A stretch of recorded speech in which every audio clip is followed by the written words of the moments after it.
They say the worst betrayals come not from enemies, but from those who swore they'd never hurt you. I remember the morning it began, not with a scream, not with a fight, but with silence. The kind that hums like static between two people who used to finish each other's sentences. A void. Cold. Invisible. Yet unmistakable. Her name is Elira. We met 6 years ago, when she walked barefoot across a university lawn, holding a cigarette like it owed her something. She had this defiant flame in her.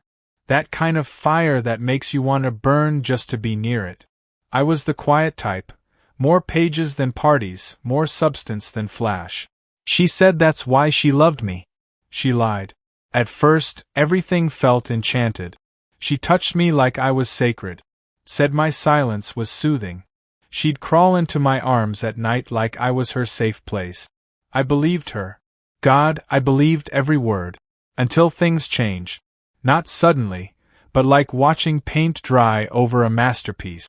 She started coming home late. Showering without a kiss. Her phone never left her hand. When I reached out, her replies were short, clipped, automatic. The passion in her eyes had dimmed. And yet, I still clung to her. A man drowning in devotion, refusing to admit there were sharks circling beneath the surface. Then came that evening. She walked into our kitchen, hair wet from a shower, face glowing from something that wasn't sweat. I had just set the table. 2 plates. Wine breathing on the counter. Steak. Her favorite. The scent filled the room, but she didn't notice. She just leaned against the doorframe, arms crossed, lips curled in a smirk that chilled me more than any winter ever could. I'm bringing someone home tomorrow, she said, casually. Like she was announcing we were getting a new toaster. I blinked. Who? Elian, she said. Her voice wrapped around his name like it was velvet. My lover. I didn't speak. Couldn't. Every molecule inside me froze. She smiled, no, grinned. You always said honesty matters. So here's the truth. I'm in love with him. I want you to meet. My chest tightened, heart pounding like it was trying to flee. I tried to understand. To rationalize. This wasn't real. Some kind of twisted joke? A test? I stared at her, looking for the woman I married. But she was gone. Replaced by a stranger in familiar skin. She pushed past me, grabbed a wine glass, poured herself a generous amount, and said, Don't look so pale. It's not like I'm asking for a divorce. Not yet. And just like that, she walked away. That night, I sat on the edge of the bed, listening to the water run in the bathroom. I could see her shadow moving behind the frosted glass. She was humming. Happy. Humming. I lay awake, staring at the ceiling. Thoughts racing. Rage simmering under my skin. Pain slicing through every breath. But more than that, something else began to bloom. A plan. Morning arrived cloaked in unnatural stillness. I made breakfast. Eggs, toast, coffee. She barely touched any of it. Told me to act normal. Said she wanted Elian to feel welcome. That he was curious about me. Curious. She wore red. A color she hadn't worn in months. It clung to her like sin. Perfume followed her like a whisper. She checked her reflection 5 times. Not once did she glance at me. At 6:14 p.m., he arrived. I expected someone flashy. Loud. The type who marked his territory with swagger. But Elian was elegant. Dark-haired. Clean-shaven. Sharp suit, subtle cologne, calm confidence. The kind of man who knew exactly how to make a woman feel wanted, and a husband feel invisible. He extended his hand. You must be Ivar. I took it. Firmly. His grip was warm, practiced, deliberate. Pleasure, he said. Is it? I asked. He chuckled. Like I was a dog barking behind a fence. We sat. Talked. Elira poured wine. Acted like we were old friends catching up. She laughed too much. Touched his knee. Bit her lip when he spoke. I watched them like I was watching someone slowly disassemble my life. Elira says you're a writer, Elian said. Something like that, I replied. What do you write about? Revenge. Mostly. His smile faltered for half a second. Just enough. She changed the subject. I let her. For now. That night they stayed up late talking in whispers. I pretended to sleep. Their shadows flickered against the walls. At one point I heard her laugh softly, followed by silence, then the soft thump of footsteps down the hall. I waited. 5 minutes later, her side of the bed remained empty. I walked to the guest room. Door closed. Light beneath it. Muffled sounds. I stood there, breathing slowly. Listening. Imagining. And then I smiled. Because pain sharpens you. Pain teaches. Pain builds blueprints. I turned and walked back to the kitchen. Sat at the table. Opened my laptop. And began to type. The next day I was different. Present. Warm. Attentive. I complimented her dress. Made her coffee just the way she liked it. She blinked, confused. Asked if I was okay. I am now, I said. She watched me carefully. Distrust dancing behind her eyes. Elian came again that evening. This time, I greeted him with a drink in hand. Try this, I said. It's my own blend. Whiskey, cinnamon, and a drop of cherry. He sipped. Eyes lit up. That's incredible. I winked. Told you. I'm a writer. I know how to mix things just right. By the end of the night, we were laughing, joking, trading stories. Elira beamed proud. She thought she had tamed the storm. Thought I had accepted it. She was wrong. Over the next week, I set the stage. I learned Elian's patterns, his habits, what he drank, where he worked, what music stirred his nostalgia. He told me about his past like we were bonding. Said I was surprisingly cool. I said nothing. Just listened. Noted everything. Filed it away. Elira, meanwhile, grew bolder. She paraded him around like a prize. Kissed him in front of me. Whispered dirty things at dinner. Dared me to break. But I didn't. Instead, I watched. And waited. Because real revenge doesn't scream. It whispers. It waits in the shadows. It lets you believe you've won. Until the final move. One night, Elian showed up alone. Elira's stuck at a conference, he said.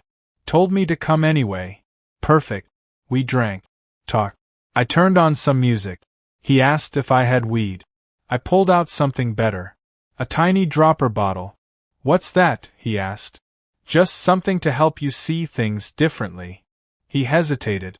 Then laughed. Why the hell not? He took a drop. Then another. 20 minutes later, he began to sweat. Palms clammy. Breathing shallow. What is this? He gasped. I leaned closer. It's truth, Elian. Just truth. His pupils dilated. Panic flickered. He tried to stand. I pushed him gently back down.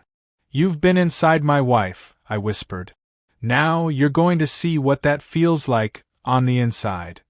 His eyes widened. I didn't hurt you, I said. Not yet. But your mind? That's mine now. And I smiled. Because the game had begun. He slumped forward. Elian's once proud posture melted into a slack, fragile curve.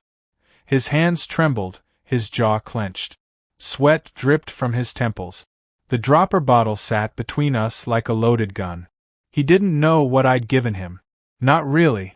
He couldn't tell how much of what he was feeling was real, or if any of it was. But that was the point. What's happening? He rasped, voice hoarse like he'd swallowed sand. Just introspection, I whispered, crouching beside him. A little tour inside your soul. His eyes flickered, confused, cloudy. Did you drug me? I opened you, I said. That's all. He tried to speak. I pressed a finger to his lips. You ever wonder, I said, what it feels like to have everything stripped? Not just clothes, but dignity, security, illusion?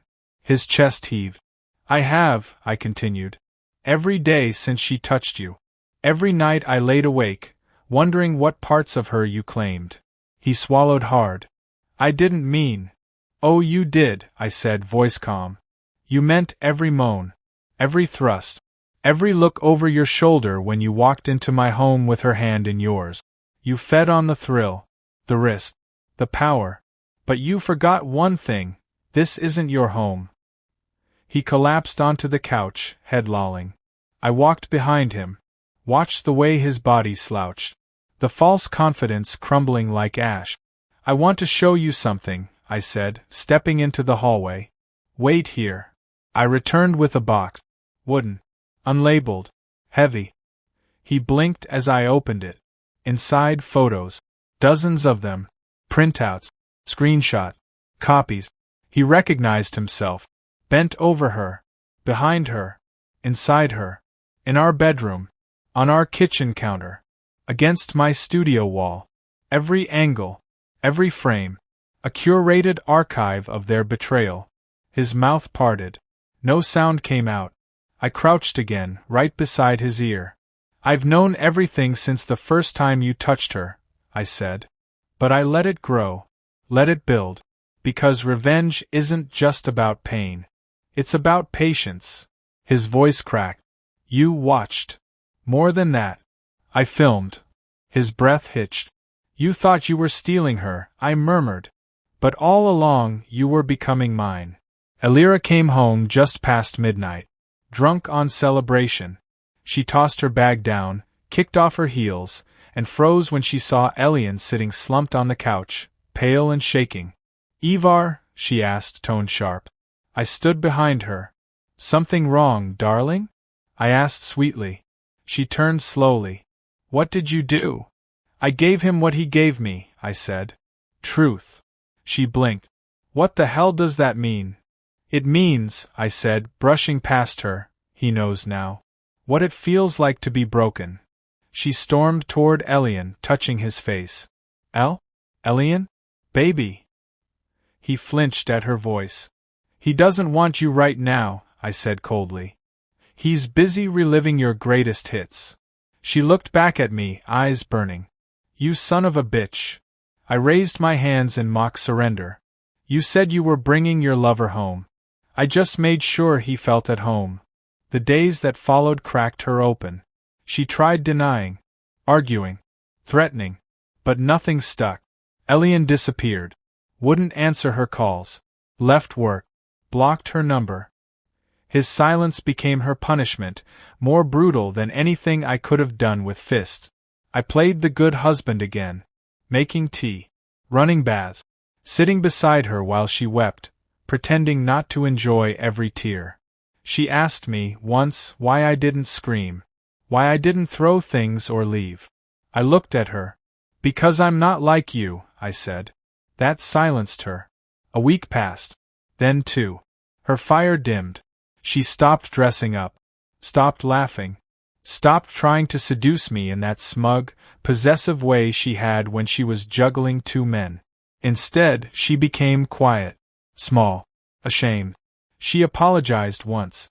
It came out at midnight, in the kitchen, with her clutching a cup of tea like it was her last anchor to the world. Ivar, she whispered, I made a mistake. I didn't answer. Please, she begged. Don't hate me. I turned away. Not because I couldn't forgive her, but because I'd already decided, forgiveness was too kind. 3 nights later, I received a message. Private. Anonymous sender. Just 3 words. She touched me. I knew it was Elian. Attached was a voice recording. 10 seconds long. I dream in her scent. But now it smells like guilt. I can't forget his face while I was inside her. I saved it, catalogued it, and sent it to Elira the next morning with no subject line. She opened it during breakfast, went pale, dropped her spoon, walked to the sink, and vomited. I said nothing. I waited until her next mistake, and it came sooner than I expected. I caught her texting someone else. Different man, different name, but the same old script. My breath caught, not in surprise but in amusement. She was addicted. To the thrill. To the validation. To the heat of being wanted by someone else. And I realized. She wasn't special. She was a symptom. A walking wound.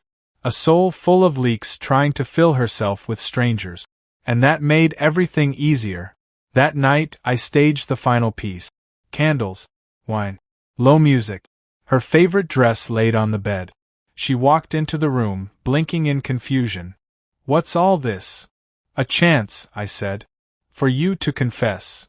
She hesitated. "What?" "Tell me everything," I said. "Right here. Every lie. Every touch. Every man." She shook her head. I can't." I raised my phone. "Then I will," I said. And pressed play. Elian's voice filled the room. That trembling confession. That raw regret. Her face cracked. "Stop," she whispered. I let it play. When it ended, she collapsed on the bed. "I'm sick," she whispered. "No," I said gently. "You're selfish." Tears slid down her cheeks. "Can we fix this?" she asked, desperate. I leaned close. "We can do better." She blinked. "We can break this," I whispered. Later, while she slept, I sent everything to her father. The photos, the messages, the audio. And then I waited.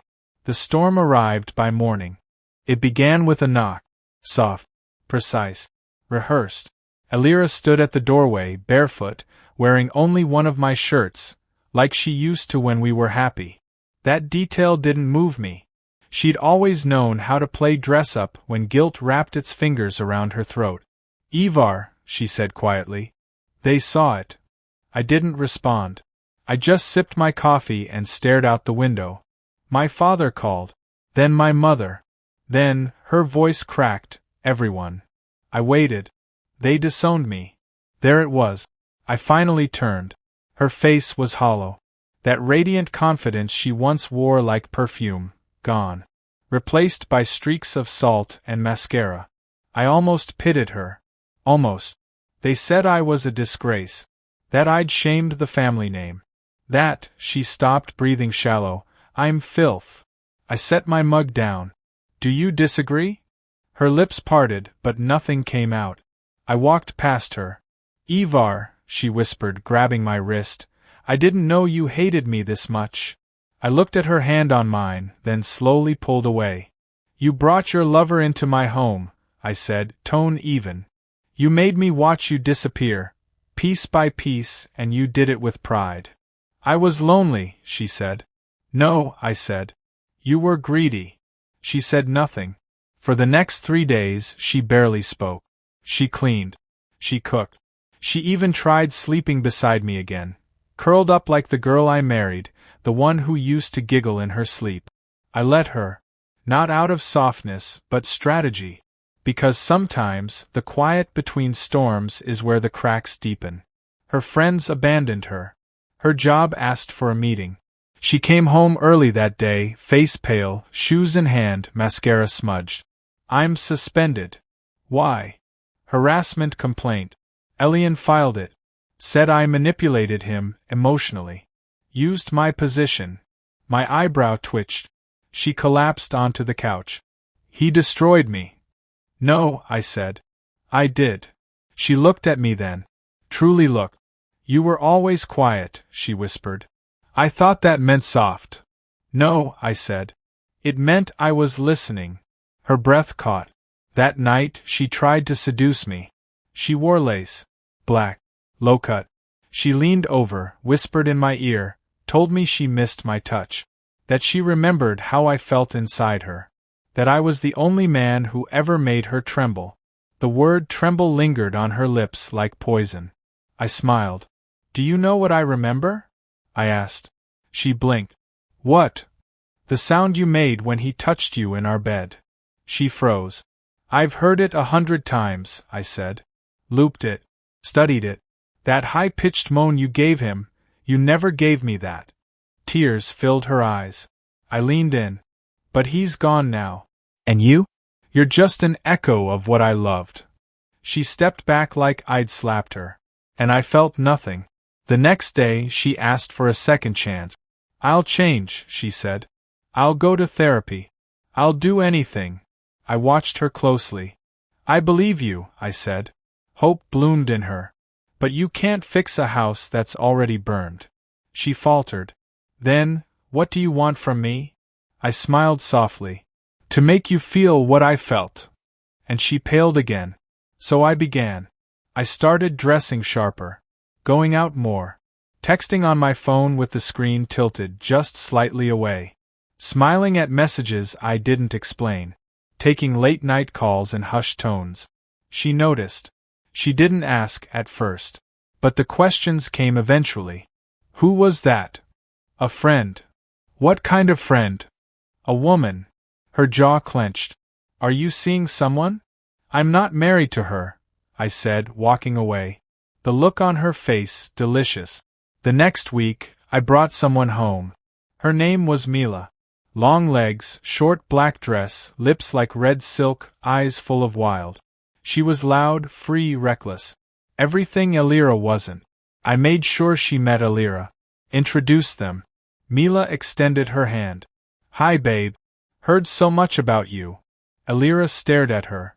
All lies, I hope. Mila laughed. He tells me the truth.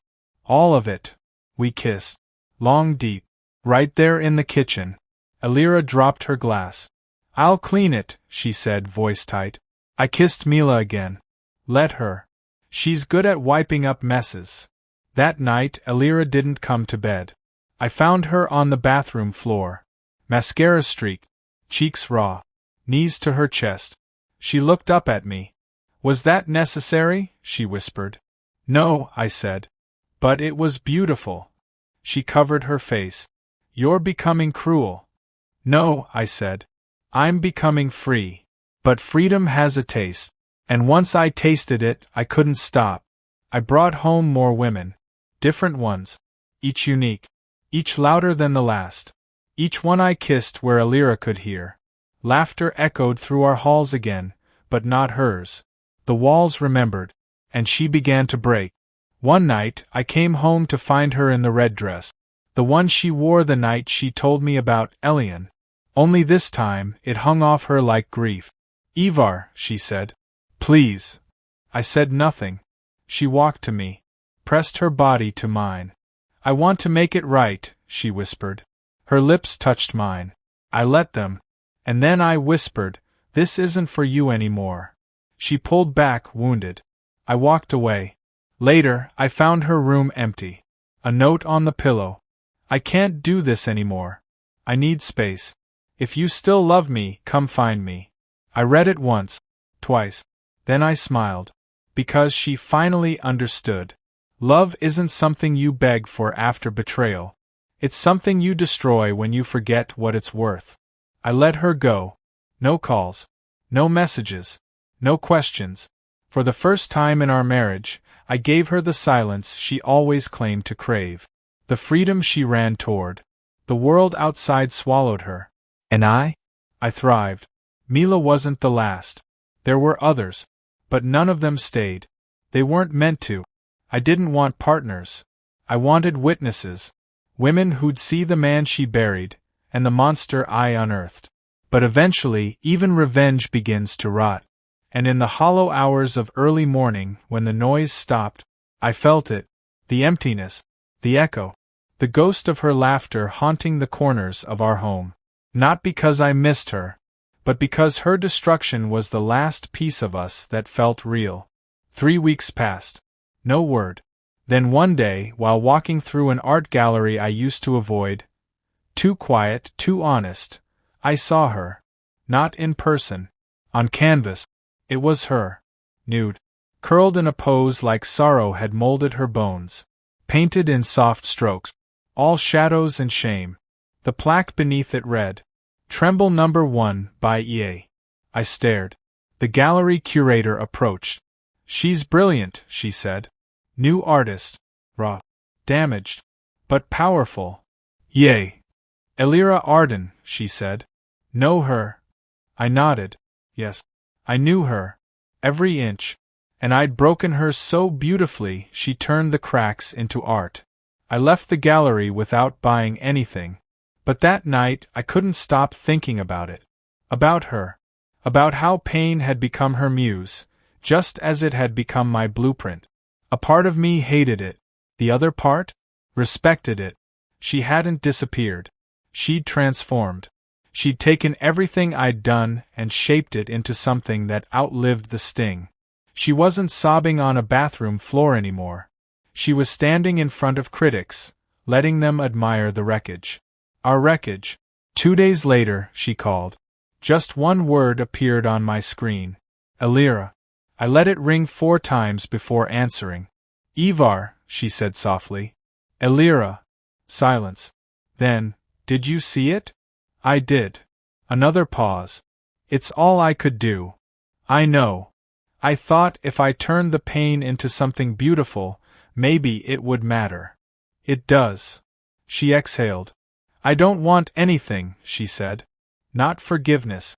Not a second chance. What do you want then? To see you. One last time. I met her at the hotel. Neutral ground.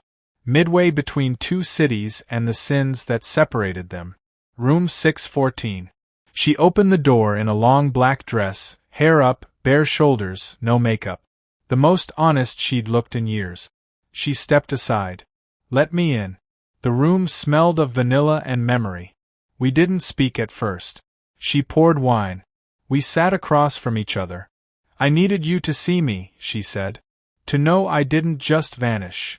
I never wanted you to vanish, I said. I wanted you to feel. I did. Did you? She met my eyes. I felt everything. We drank in silence. Then she stood. Let the dress fall. Naked. Unhidden. Just her. And I, God help me, I stood too. We didn't speak while we touched. There were no apologies in our kiss. No promises in our skin. It wasn't about forgiveness. Or reconciliation. It was about closure. We made love like 2 people digging into an old wound, needing to see if the scar still burned. And it did. But there was no fire left. Only ashes. Afterward, we lay side by side. Not touching. Just breathing. I still hate you, I said quietly. I still love you, she replied. Neither of us moved. Neither of us cried. That was the most honest moment we'd ever shared. In the morning, she was gone. But she left something on the pillow. A single sheet of paper. A painting. Roughly sketched. Me. Alone. Title at the bottom. Revenge after the fire. And below it, in her handwriting. Now we both tremble. I walked out of the hotel into a dawn that didn't feel new. The world was quiet. And for the first time since she brought him into my home, I realized, revenge doesn't heal. It haunts. It builds a monument you can't walk away from. And maybe that's fair. Because some betrayals don't deserve peace. Only echo. Only art. Only the silence of 2 hearts that once burned too hot, and left only smoke behind.